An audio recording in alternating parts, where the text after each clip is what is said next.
Welcome to a very impromptu Get Your Bell Rung pro wrestling podcast. I have a friend of mine who is also a professional wrestler. He's been on the podcast before. Joe Silverback Helms, man. What's going on, my man? Oh, not much. We just had some storms roll through here about an hour ago. About blew everybody away.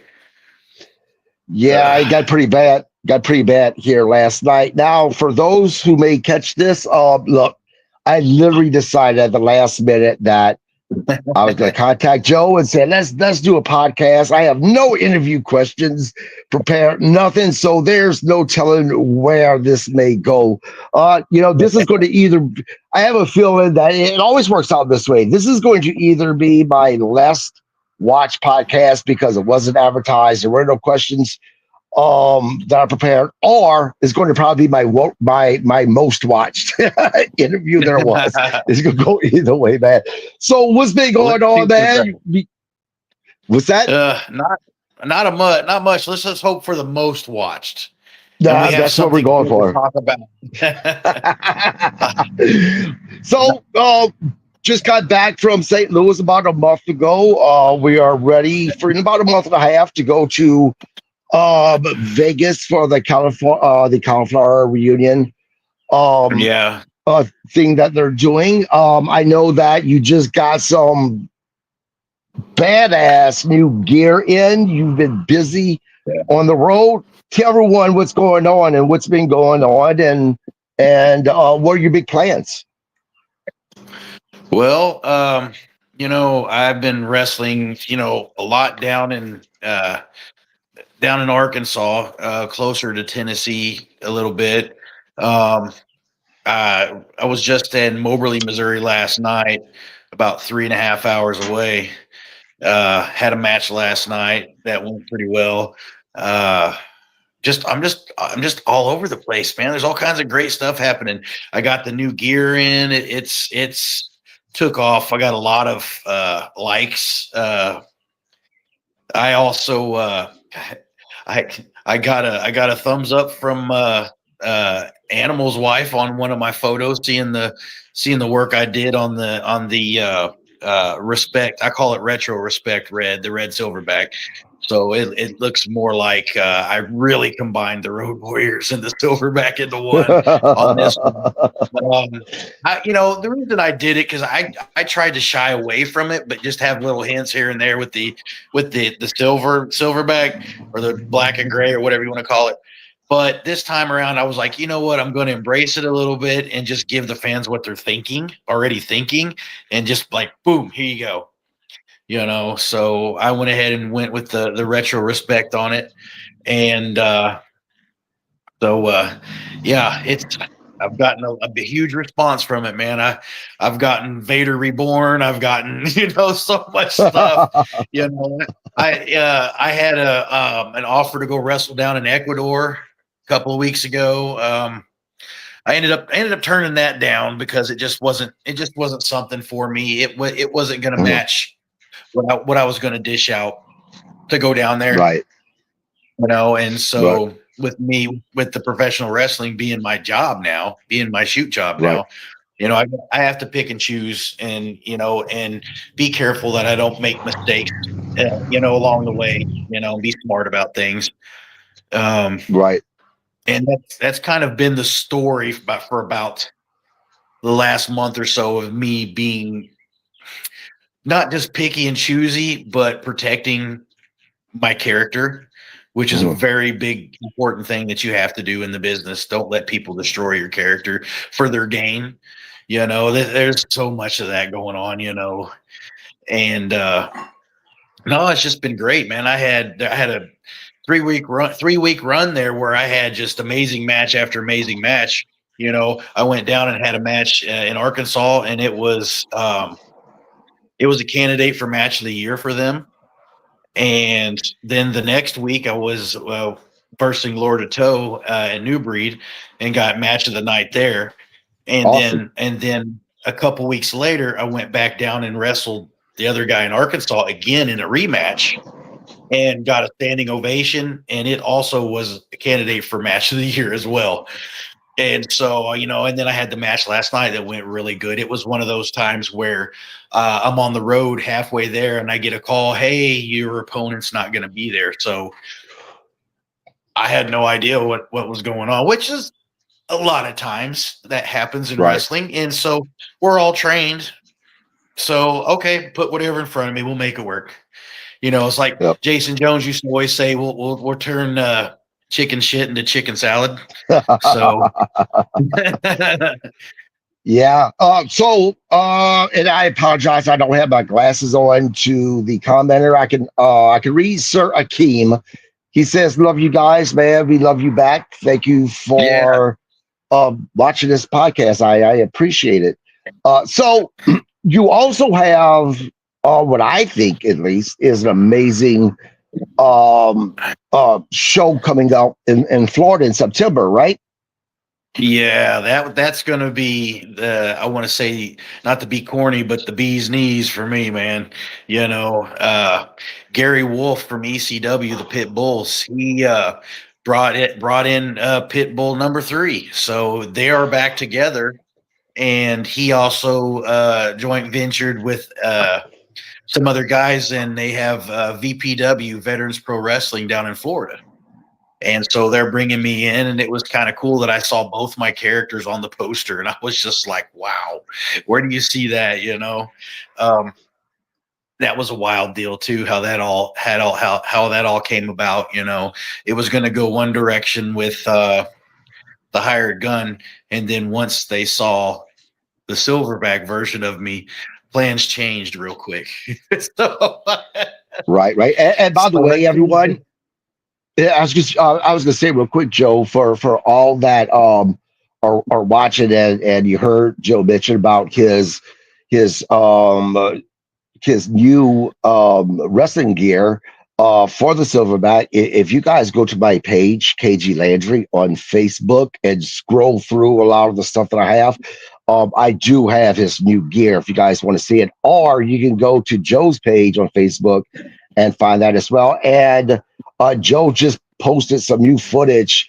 I think it's a compiled footage of some of your wrestling matches, which is also on my page. So if you guys want to check that out, please feel free to. I've gotten yeah, to see Joe wrestle in person, and I tell you, it is always a treat. And I will dare to say that although I may not have gone to every single independent scene wrestling shows out there, I still would say that Joe's entrance is probably the best within the independent scene right now. I can tell you that when his music plays and he comes through those curtains and people see him, if they're talking, they stop and people turn and look and stand to see him. So it is a real great opportunity and a treat if you all hear that he is wrestling within your area to go check him out. You won't go wrong. So man, so I know that you're through talking to you that the gig in Florida isn't just a one-off, that they're planning on using you throughout some of the Midwest parts of the United States, right? well, it just depends on how far they're wanting to go. I do know it. I will be flying out once a month regularly for them, all up the coast. So now, if I get the call from Coastal Championship Wrestling, which I'm really hoping for that one as well. That won't be in Florida, Memphis, and in Ohio. Um, so I'm working to get with them as well. So it's Awesome. been a lot of cool stuff, a lot of cool stuff happening. Of course, hey, in August we're going to Cauliflower Alley Club. We get to go down there and party and hang out with the legends. I'm looking forward to that again. Yeah, I had a blast, dude. You're gonna have a great time. I'm excited for you to go. Yeah, I Yeah. mean, it's good to see all the guys, and they all welcome you like family. It's amazing. Right. And the Right. first time I went, I was, I made a video, and I was just bawling. I was like, who gets to do this? This is like a dream come true. All these guys are here from my childhood, and I'm considered one of their brothers, Right. I'm a wrestler too, and they accepted me in, and never would have thought in a million years. And none of that's possible without the fans and people like you giving us a platform to do this. So you Right. have to thank the fans, man, because they buy the tickets. They're the ones that believe in you. Because if you're not a draw, you don't really go anywhere if you're not a draw. Or they keep Right. trying to Right. find something that hooks and brings the people in. So I've been very fortunate to have two characters that are that way. Yeah, and I tell you, I'm even more excited about the CAC reunion because I had someone contact me and ask if I'd be willing to help. Uh, so what is it called? And I apologize, I can't remember what it's called, but it's where they have basically anybody who wants to be a wrestler or a manager. You pretty much can get called up if challenged to show what you got. Um, Oh yeah, yeah. That's I called can't remember. that's called on the fly. On the fly, yes. So someone contacted me and asked if possible if I'd be willing to help out with that. So I'm excited to possibly be a part of that. I'll be talking to the guy more about that on Monday. But yeah, I mean, look, you're right. I'm a nobody in the wrestling world. I'm a small podcaster, and the fact that people like you and Barbara and Darla and so many of the other people in professional wrestling welcome me in like family. Man, I don't get it to the extent that you get it because you are a professional wrestler, but just for someone like me to be kind of, you know, welcomed in, thankfully because of you, actually, people see me talking to you and that we were friends, and they're like, oh, this guy must be good shit if Joe's, have him, amongst everybody. So thank you for that. That really opened up this podcast to a lot of guests coming in. But you mentioned something. You mentioned your other character um, that you do have besides the Silverback. Talk about this other character that you do use every now and then. So that is the hired gun. He is a mafia Right. hitman. He gets paid to do jobs. The finish is the payout choke slam. I'm finishing the job. Your time to pay me out. It's basically, like I said, I'm dressed like a mafia hitman with the white fedora and the suspenders and all of that. And it originated because I worked in a gentleman's club, and the owner of the gentleman's club, John, he kind of dressed like that or whatever. And when I worked there, I dressed like John. John had passed away, and it was something that kind of kept his memory alive at the club. Everybody loved him. He was from Detroit. He was like, maybe he was mafia. I can't really tell you. But he was my inspiration to wear those things, and we looked a lot alike. A lot of people thought that I was him. A lot of people said, "Man, I freaked out because when the light was just right in the back, you looked exactly like John for one moment." And I'm like, "That's kind of scary." But they thought I was his son, and he had another club that was called Showtime Joe's. When I worked down there, people thought I owned it, and I was like, no, and it's one of those things that, even though it's mafia style character, I work it like I'm a bouncer. I methodically pick you apart, kind of like the same way a mafia guy would. Well, I'm going to make you suffer just a little bit because that's what the boss wanted. They pay me to do this and that, so I'm going to slowly pick you apart. I don't talk a whole lot. I never talked a whole lot until SICW put me on TV one time to actually cut a promo, and I did really well with it. So um, that's basically it. Yeah. I do the jobs, and it's a heel character, of Right. course, but it could go either way depending on who's paying me. I'm about the money, so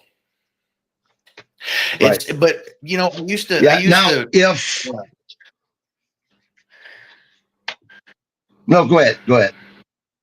Oh well, I used to work the hired gun a lot. I used to, or the silverback in one area, the hired gun, another area, the silverback. It's basically my alter ego. It's the same.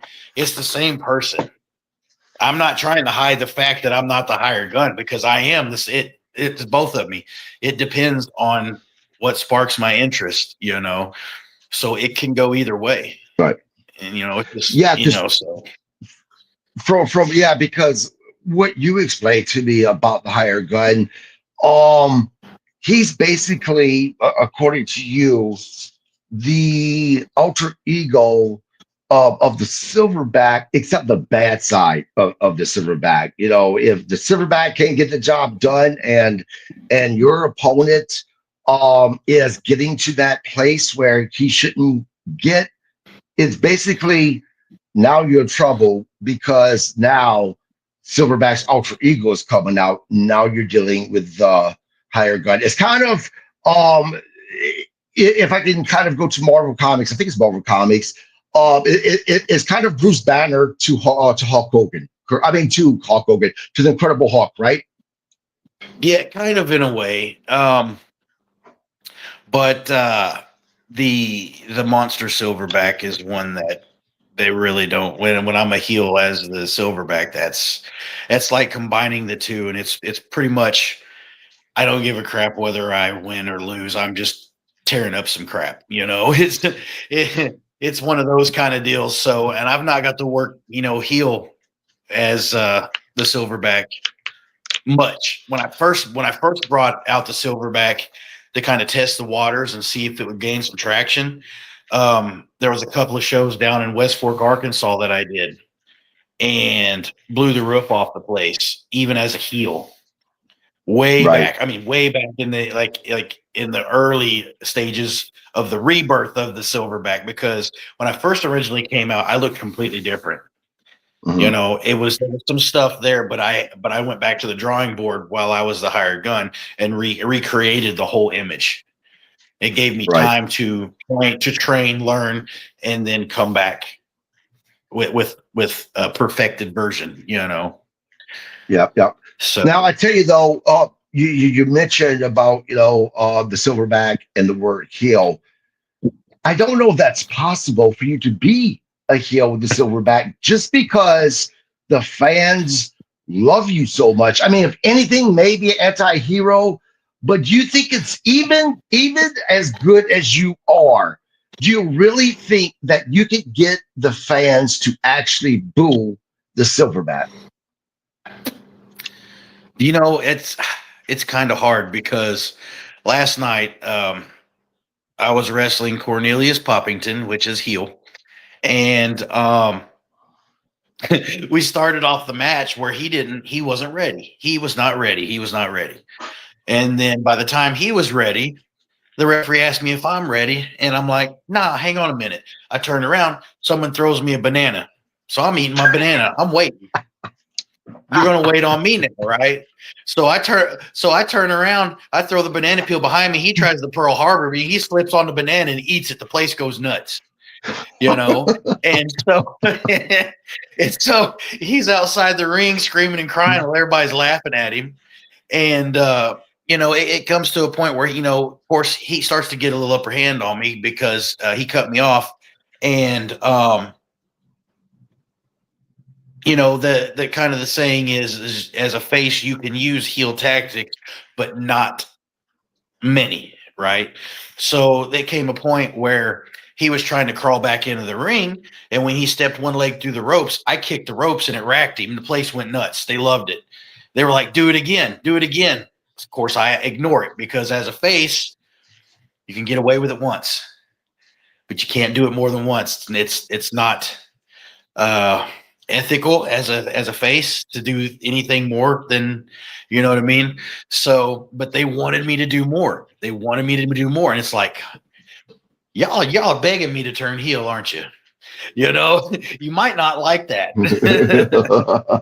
but they were Well, just like, one more time. I'm like, no, I can't. I tell you, there is two matches that I know I personally want to see with you in it, and I know that there are quite a few other people because I've heard people say this would be just fucking amazing. That match is you versus Buck, the American Giant, and the other match that I think would be, I mean, just the visual alone would be just out of the fucking world is you against the boogeyman. And fans, if you guys don't believe me, again, go to my Facebook page, KG Landry, scroll through, keep on scrolling through, and you're going to see a picture of Joe Silverback Helm dressed in full gear, a picture of him and the boogeyman together facing off. And I tell you, every time I look at that picture, it gives me chills because of the fucking possibility that I think that this match could have. Um, man, you tell me, what is it going to take to get this? Yeah, I don't know. I think it takes a promoter willing to invest in the time and money to make it happen, and to make it some type of a spectacle. You know, to bring the draw in. I'm sure it's there with the right person, the right individuals that want to invest in it. So it just has to be something that someone really is like, okay, I can see that. I want to make this happen. You know, uh, Right. me with the American Giant. That's a big dude. But I welcome the challenge. I welcome it. You know, so I mean, Yeah, could you absolutely. imagine? And Could you imagine the first off? man, I think this match, both matches would just be phenomenal. And look, guys, anyone who watches this, um, help me get these two matches to happen. I think one way possible is if we can get an hashtag uh, Joe Silverback Helms versus both the Boogeyman and also versus the American Giant. I think if we could get this going across social media, that somebody, some promoter is going to see this and say, you know what? Let's make this match, both of these matches happen because I mean, look, I can't think of anybody else on the indie scene, Joe, that I would want to see you face more so than both of these guys. It like I said, just the visual of you, the boogeyman, would be just absolutely breathtaking. Mr. Herb, you know what? I am glad you're on, my friend. We were just talking about a match that me and some of the other fans were talking about that we would love to see happen, which is Joe Silverback Helms versus the American Giant. And even her, man, you are one of the most powerful men in the indie scene because of how long you've been doing it. You're a legend within yourself, Mr. Herb. A lot of us wants to see Joe versus the Boogeyman. We would love if SICW could make this happen because again, just the visual of those two guys facing off, has a lot of people talking. Um, you know, but besides these two, Joe, what is something that you would love to see happen within your career? And besides those two guys that I talked about, who else would you love to face within the industry? I'd like to take this as far as I can. As far as I can take it. I'd like to try to get signed by somebody at some point. Um, and I always said one of my opponents that I'd really like to wrestle is Trevor Murdoch because it's an Oh my attainable God. goal. I would love to wrestle Trevor because and not just that, but like even to be under a learning tree of that guy. He was around Harley Race a lot. He was in the WWE for a while, and NWA champion. I like, come on, Right. there's a lot to learn from someone like that. So Absolutely. I tell yeah, you, Trevor Murdoch, I don't know if his name is Trevor Murdoch because of this reason that I'm about to say. Maybe so, but he reminds me so much of Dick Murdoch. Everything from the way he wrestles to his facial expressions. And maybe that's why he has that gimmick, Trevor Murdoch. I haven't did a whole lot of research. I remember him from WWE and I loved it when he was in WWE. But I agree. I think that would be an absolutely phenomenal match between the both of you guys. Now, you said you'd like to be signed. I'm about to call you out on my little podcast. There's a conversation I've been having with you in private that I've been pushing your ass to do. Have you gotten me that goddamn in your goddamn resume video footage? Because I want to send it to AEW, man. I think that that'd be a great fit for you in AEW. They need more monsters in AEW. Right. I have been working on it. So as you've been seeing, like the Right. little highlight reels that have been pouring in, pouring in, pouring in. So I'm going to try to get a few more matches together with some quality opponents and probably make one big mesh of everything and try to make it work that way, and maybe just one solid match of Mhm. everything. Because I mean, they I don't think that, highlight reels is cool and all, but they want to see how you work as a whole, Right. Yeah. Yeah. And so we're working on that. We are working on that. Well, I tell you So, what, and I don't know, maybe it's because, man, I love you like a brother. You're such a good friend of mine. Or you're just that damn good. I think it is that you're just that damn good. I don't think that there is a guy in AEW that could have a better match with Bobby Lashley. That is my dream match in AEW if you would ever get signed, because you guys are two big ass guys, but you guys could actually wrestle. You guys could actually go in the ring. Because look, there's a difference between, yeah, you're a big guy and you look good as far as your presence, you standing in that in the square circle. There's a difference between that and you're a big guy that looks good standing in square circle, but you can also wrestle. And you can actually wrestle as well. And Bobby Lashley can too. And I can't think of what guy in AEW, I'm just being honest, that I think could make one another look as good as what you and Bob Lashley could. I mean, has that ever piqued an interest, you performing against someone like him? I one time Bobby came to Springfield, and I think it was before I got in the business, and I happened to see him outside the arena, and it was a WWE show, and dude's a tremendous athlete. I mean, tremendous athlete. Everything that he's done in the WWE, and I think he even did some MMA a little bit too, didn't he? Mm-hmm. Yep. I believe he did. Like, guy's a tremendous athlete, and he seems like one heck of a nice guy. So yeah, I mean, yeah, I've actually looked at him as this physique and was like, yo, bro, you're like the pillar that I want to be. As far as going from arena football and having the football body to trying to get the professional wrestler look body. He was the guy to try to, form my solidity around. So yeah, I mean, Bobby's great, dude. He'd be someone I'd like to wrestle.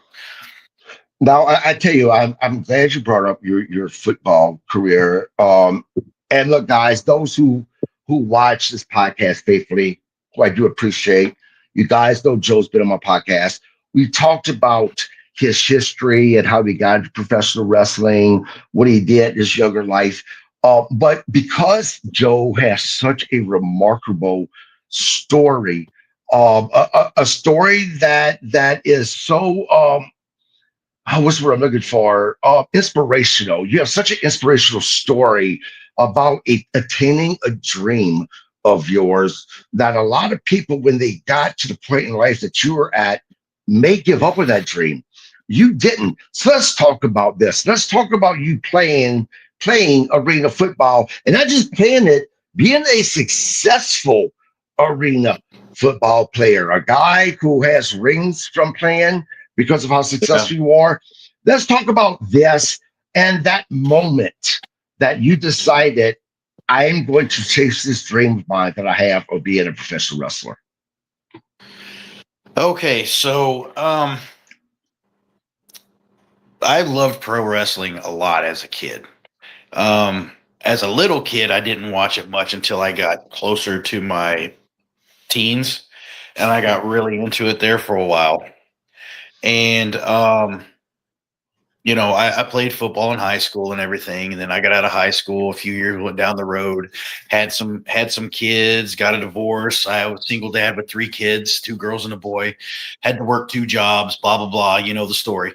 Um, so I had some friends of mine. They come to me and they said, "Hey, we're starting a arena football team in Springfield." And I was like, what? At the time, I didn't really know what arena football was. So I started looking into it. And I was like, okay, because they remembered how good I was when I was in high school. And then whenever I got out of high school, I played what was called bullet ball, which was very similar to arena style, but it was outside. And I played a lot of defense then that back whenever I was, was a little smaller, but I was faster, more agile. And I told them, I was like, okay, I'll give it a shot. So I was like, I'm not going to do, my whole mindset went to, I'm not going to do this unless I do it 100%. I'm not going to get out there after all these years and look like a damn fool.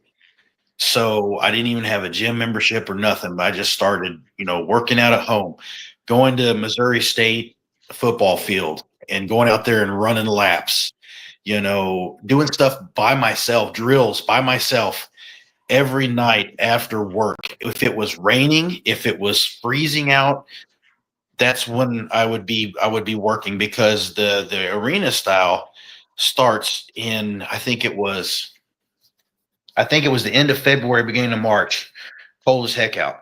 So we had to train outside. So it was nothing different than I was used to with 11 man. And the years went on. In 2008, I tore my ACL and meniscus in my left knee. I was not just a center, but I was, sometimes a pull-in guard or a long snapper. So I did center and long snapping, and it saved an extra body that we could carry on the roster, because you could only have like 30, 32, 32 men total on the team. And so by me playing 2 positions like that, it left us to have one extra special guy on the team that we could use all the time. And I never left the field. They used to call me the anomaly. I was an anomaly because I just kept going, going, going. They didn't know how I did it. And so 2008, I blew my knee. I tore my ACL meniscus on. I was long snapping for a field goal, and I was just chasing the guy down the field, and I went to go one way and back, and my knee just went like that, and I was done. So I went to the locker room, and I had them wrap my knee as tight as they possibly could, and I still went back out there because the game was so important. We were going to go to the playoffs for the first time, and I tried a couple more snaps, and I just couldn't do it with one leg, and we ended up losing that game. And that wasn't even the end of our season. So the very next week, my knee was so swollen that I didn't have no mobility in it. So it was just kind of like this, and I walked on my tiptoe. I played the next game, the next week, with a blown knee, and we won it was like 48-12 or something like that. And I just played with a blown knee and finished the season out. And I had surgery on the off season, and then 3 months later, I was back on the field after that kind of an injury.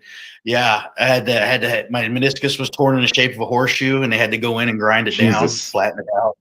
Yeah, so you're a freak, basically. Is what you're trying to say is you're a effing freak, is what you are. Because that type of surgery to heal up and actually not just a regular guy, but a guy that is playing a sport that's very hard hitting, a lot of running and stuff like that. That's what, 6 months? Well, yeah, but let me tell you a little secret. I never had the ACL fixed. I haven't had one ever since. Oh. Since 2008, man. And you see all the stuff I do, and it doesn't bother me. Right. Nope. You see my cartwheels, my dives out of the ring, and the stuff I do. I was, like I said, I was just leg pressing 500 pounds, Sunday. And let me stop you real quick, because you just mentioned something. Look, guys, if you ever, and I hope you do, go watch Joe wrestle, or if you watch some more of the video, wherever you find to watch him at. You see this guy that you're like, man, this is a big SOB. He's going to beat the shit out of this guy. This is just going to be all just brutality. You're watching it. Next thing you know, the silverback busts out a cartwheel. I mean, the first time I see you do that, when I was, we were live watching you, I swear to God, I Yeah. popped so hard for that because I mean, holy shit, man. It was both funny and amazing. I mean, you are so entertaining. You're more than just this big guy that could brutalize. But let's get back to your story of what you're, getting into professional wrestling. Go ahead. Yeah, so a few years went on with the Wolf Pack that I was with, and they went defunct, which took me to move on to the Voodoo. And so I played a couple of years with the Voodoo, went to the championship with them. They went south, and I went to Joplin, Missouri, where I played for the Four-State Fusion for 5 years, I think it was. But the first 3 or 4 that I was there, we won back-to-back championships and rambled off 55 consecutive straight wins. And when I won my three-peat, it was actually their four-peat. So when I won my three-peat with them, I was like the Christmas present that coach had always been wanting. He had been wanting me down there for so long. And when I showed up, it was like the final missing piece to that team. So between me, my best friend Zeno, and my other guard, I can't remember his name for the life of me. He's going to kill me. We were about 1,200 pounds between the three of us. And in your offensive line in arena football is three on three, unless you're allowed to bring up a tight end. So, and every one of us was benching well over 300 pounds. So it was, we were nasty. We did whatever we wanted to everybody. We would ramble off 80, 90, almost 100 points on people. And Wow. we won the three championships there. Last couple of years got kind of rough, but we were in the championships. And after that, I came back to Springfield and joined the Queen City Insane Asylum. That's where the gorilla come from. Our mascot was the Silverback Gorilla. And I won 2 back-to-back championships with them before I got noticed going to a wrestling show. And the rest is history, But the year before I won my last championship, I had tore my meniscus on my right knee on the other side, and I had to have it fixed. And so we had a national championship coming up, and I had surgery on it. I think it was it was October 23rd. No, October 13th. And I was and the game was November 4th or November 3rd. And I had the surgery, and I was back on the field playing in that game in less than 3 weeks, three weeks or something like that, from meniscal dissection. Yeah. Wow. Because why? I wasn't going to let an injury stop me from, finishing, because I was about to go out on the field with it torn anyways. And it locked up on me before a game, and I couldn't get out there, and that ended my start streak at 154 consecutive starts. Mm. And I've got I got a plaque for a record of 150 consecutive in 15 years. So wow. That's cool. Yeah. Now it got to the point though that you were in your car one night, and take that story, take it from there. Oh, well, I left the gym one day, and I pulled over to the park that was close to the house, because I lived like 2 blocks from the gym. So that was my home away from home. And I pulled into the parking lot, and I had been having just this discussion with myself for the last couple of years. When I'd get out on a football field, I'd be like, why am I still doing this? Like, I have the butterflies. I could still do it if I want to, but I'm just like, I'm bored, because I've climbed this mountain so many times. It's the same repetitive thing over and over and over.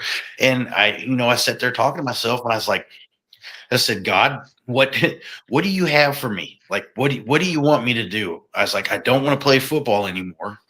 I said I could go back to building my classic cars and just being a regular person. I said, but I'm not a regular person. I was like, I feel like I have more to give. I said, whatever it is, I said, just let's go. Let's do it now. Let's go. I'm ready. And I left it at that. I went home. And the very next weekend was Father's Day weekend. And my son, me and him planned to go to this wrestling show. And I loved independent wrestling because wrestling had been around me forever. I would always go see Harley race. I'd always go, see WLW. I'd go see whatever came around. And that kind of just fell to the wayside. And I'd seen that there was one coming up close. And I was like, hey, you know what? I haven't went in a long time. Let's go. Well, he didn't want to go that day. And I just got home from the gym. And he didn't want to go. And I almost didn't go. And I was like, you know what? I'm just going to treat myself. So I went. And when I went to the show, I sat down. I'm cutting the story a little bit out of it, just try to make it a little faster. But I sat down and I kept getting stared at by everybody at the show. Like, why is everybody staring at me? And they were telling me that I should have been on the other side of the rail because I looked like a wrestler. And I'm just sitting there laughing at them the whole time. Their general manager that I didn't know was their general manager, their security were all staring at me like burning a hole through me. I didn't know why. I thought I was on candid camera or something. I didn't know. And then after I left the show, I was at the gym the next day and I got a message from them. And they said, well, we didn't know who you were, but now we know who you are. How would you like to be a special guest in a 15-man battle royal August 28th? And I was like, well, since I was 12, and I thought it was just going to be a one-time thing. Right. And lo and behold, the guy that was beaming a hole through me was Terry Zeller, former WWF, WWE job talent enhancement, who is my trainer and like a dad to me, my wrestling dad. He said, Joe, he goes, I knew as soon as you stepped through the ropes, first day of training, you was going to be a professional wrestler. He said, I knew it, and then I started blowing him away with doing standing drop kicks and all this stuff. And I'm like, it's the same motions as the jumping the bags when you're in football. It's no different. How can you guys, how's it so hard for you guys to learn this? And that's like I tell everybody, I said, it's not easy, but it was right. For me, I took to it, and it still wasn't easy for me, because they always wanted to ask me, well, what do you want to learn? What do you want to learn today? Because Terry was training me because he couldn't get in the ring and do it himself because he couldn't take the bumps anymore. Right. So I would be in the ring doing things to the students and learning it through him telling me. So I was basically the body and he was the brain. So right. He was training them through me, and I was getting double training because I would have to deliver it to them. Of course, I would have to take it back, forth. And the dude knows his stuff. Terry knows his stuff. And let me say this about Terry real quick, guys. So I got to get to know Terry as well, and I tell you, him and his wife are such beautiful, wonderful people. I can't say enough good things about both of them. I think so highly of them. So I get what you're saying about Terry kind of being that father figure to you. But go ahead. Oh, so funny story about them. This is how funny. That's how funny they're. So I was training to do hip tosses, right? And when you go to take the hip toss, you're supposed to post on the hip and go up and over. Well, for some weird reason, I went straight up and straight down. And I had to tuck my head just in time so I didn't get a concussion. And I hit hard. And Terry, I rolled to the side of the ring, and all I could hear was his wife over there giggling and laughing at me. That's the kind of relationship we got. She's always over there giggling and laughing at me. We're cutting up, man.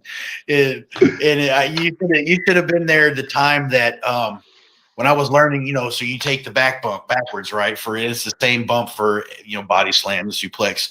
Right. Well, one of the tests is you have to get on the second turnbuckle and ST plunge and take the back bump.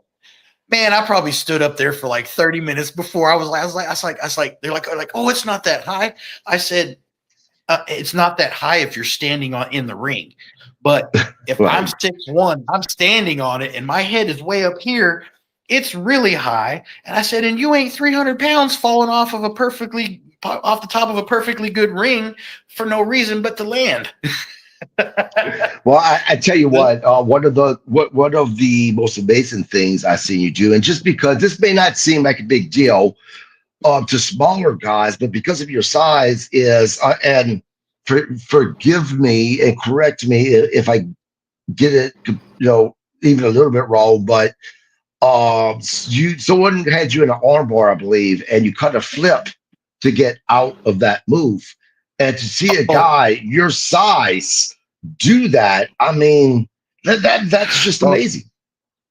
yeah, the shoulder, the arm wringer into the shoulder roll, then the step Very over cool. the arm and backflip over the back. Yeah, we know what's crazy about that, and this is the honest to God truth. I was watching an old Bret Hart before he was the Bret Hart that we knew, and I'm saying it was old because it almost looked like it was a Technicolor that used to be black and white. It was he was chaining with someone, and I couldn't see who the face was, so I couldn't tell, but I knew it was Bret Hart. And they were we had just I had just been shown how to do like the shoulder roll through the arm wringer like a couple weeks before, and I was like, okay, I'm going to incorporate that because I'm athletic. I know I can do it. I think it'll be great. So I'm just adding things to my repertoire that I know I can do. Then I saw the step over and the backflip over, and I was like, I really like that. I bet I can do that. So then my whole time my brain's going to it. So in what you've seen, that was the first time I ever tried and did any of that. That was the first attempt at any of it. And I pulled it off. And it wasn't the greatest flip over, but I got it. And then turned because what they did is he arm ringed, flipped over, then drop kicked the guy. Well, I just arm ringed, flipped over, and then hit him with a huge clothesline, just because I was like, I'm going to be wore out by the time I get to that. There's no way I'm drop kicking him and it looked good. So, yeah, I gave it everything I had to get over him because I was like, man, I'm either going to fall on my head or this is going to look like crap or it's going to be amazing. Or it's going to be amazing. So I said, Well, let's do it under fire. yeah, I tell you, it was amazing. And now you kind of brought this up a little bit when you was talking about the standing drop kick, and how it was a lot of the same muscles being used from playing football. Yeah. But can you go into more detail? How did playing arena football prepare you for professional wrestling, or did it prepare you? I think in ways it did because there's so many similarities to footwork. So I mean, there's like grabbing a headlock, your feet have to be positioned a certain way. They have to turn a certain direction before you can go into the next move because they have something that's called a an alleyway, and there has to be an alleyway opened up, and feet have to be positioned just right for reversals to happen, for the chaining to work fluently, and it's positioning, it's foot positioning.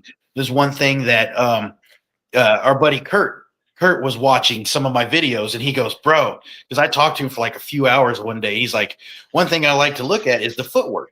And he said, your feet are in perfect position where they need to be for everything to happen. He said, that's one thing I always look at. I said, I had a good trainer. I said, he used to drill it in my head. He used to drill me because he wanted me to make something out of it so he could have at least one student go somewhere and him be proud. Right. And I think he's pretty proud. I think he's pretty proud right now. I'm trying to get as far as I Yeah. can to like I want to cement something for him. That's Right. how I feel about it. My payment back to him is reaching as high as I can. So Right. Right. Now, where I know a lot of times the question is where you see yourself in 5 years or 10 years. Be a little different. Where do you see yourself in 3 years? hopefully signed by somebody, if not sooner, sooner than later. Cause I always told myself, I was like, if I could get even just a short run in WWE, I mean, I would be super happy. I mean, of course I'd like a long run, but y'all know my window of time isn't the greatest, but you know what? I'm gonna try to beat Father Time as much as I can. So I'm hoping to be signed by someone, you know, within that amount of time. Right, And if right. Well, and if not, I'm just going to enjoy the independence, man, because I love it. I love the people. The right, people are great. I love being able to, communicate with them. Like I communicate with them more than I do with my own family, like through Facebook and things like that. It's great. I mean, and what's sad is you don't get that same camaraderie when you get signed to these bigger companies. It's almost like they wall you off from them, and you only get to mhm, see and talk to them unless you buy or pay to come talk to them at a show. That's what's right, great about the independence, man, is you can have a relationship with some of these people. You know, right, right. Well, I tell you, man, I 100% believe in you. I would be more shocked if you did not get signed than if you did get signed.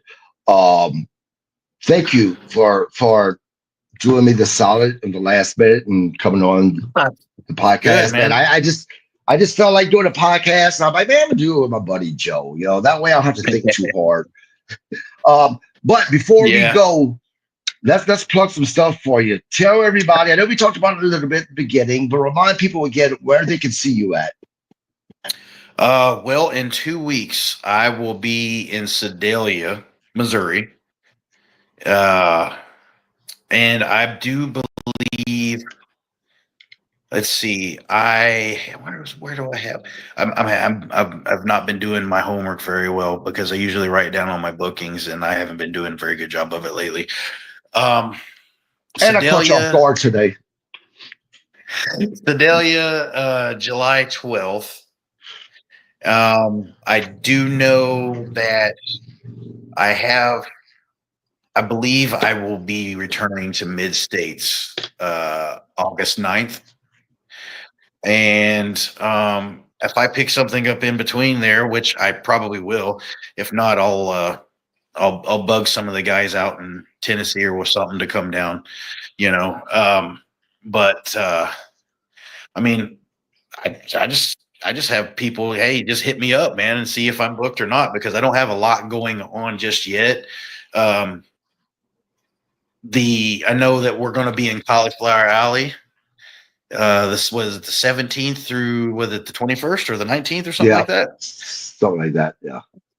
Yeah. Yep. Yep. Um, and then September is going to roll around, and I'll have some shows, lined up, with New Breed, and then I'll be flying out to Florida at least once a month, and I'm excited to get with those guys down Yep. there because the last time I was in Florida, Midian showed up, and hopefully we're friends on Facebook and stuff now. So I won't be like, hey, I'm going to be down here, dude, if you're going to come down. So super cool cat though, for real. He was a Yep. football player too, so we hit it off real well. Yep. So That's awesome, guys. So again, if you see Joe in your area, buy that ticket and go check him out. I assure you that you will absolutely love the any match that he is in. You heard him just now mention about the CAC guys. If look, there's a reunion show where Mick Foley is going to be roasted. There it is going to be a great time. It's going to be in August. You have to be a member of the CAC in order to go. Becoming a member is so damn cheap. Basically 10 cents a day, $35 a year. Or you can become a lifetime member. It's 400 and something dollars, and you're a lifetime member.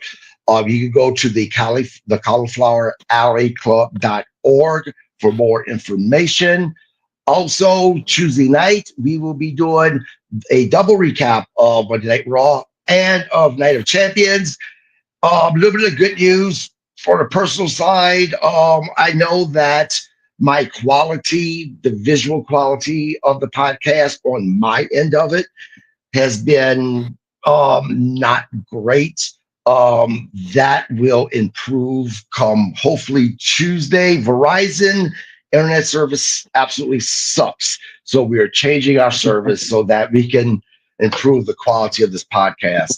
But again, Joe, man, thank you again, brother. man, my Yeah. wife and I, we love you and Tanya so very much. We're excited to see you guys in August. We'll be talking soon, obviously. Again, everybody, Yeah. check us out on Tuesday for a double recap. Monday Night Raw and the champions. Monday, tomorrow, I have Gene Jackson, who co-authored a book about hot stuff Eddie Gilbert. He co-authored it with Eddie Gilbert's brother, Doug Gilbert. Man, that book was 10 years in the making. He's going to be on the podcast tomorrow at 6 p.m. Central. We're going to be talking about all of that. We're going to be talking about hot stuff Eddie Gilbert. Please join us. And again, don't forget to subscribe. Until then, you guys have a fun day Sunday. Have a good one. Joe, brother, have a good one, my man. You too.